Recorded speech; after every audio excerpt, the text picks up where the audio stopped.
Welcome to Padmavathi home foods అండి. ఇది July 9th అండి. టుడేస్ ఆర్డర్ అండి. కాజు 10 kgs కాజు అండి. రిబ్బన్ పకోడా, కారపూస, గవ్వలు, భక్షాలండి, లడ్డు, చెగోడి, మిక్స్చర్, బాదుషా, నువ్వులుండలు, డ్రై ఫ్రూట్స్ లడ్డు, సున్నుండలు,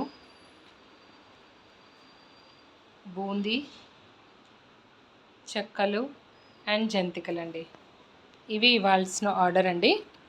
ఎవరికైనా కావాలంటే కూడా మీరు కూడా ఆర్డర్ చేసుకోండి. ఇవన్నీ మన హోమ్ మేడ్ ప్రోడక్ట్సేనండి. So like, share and subscribe to my channel అండి. Thank you for your all support.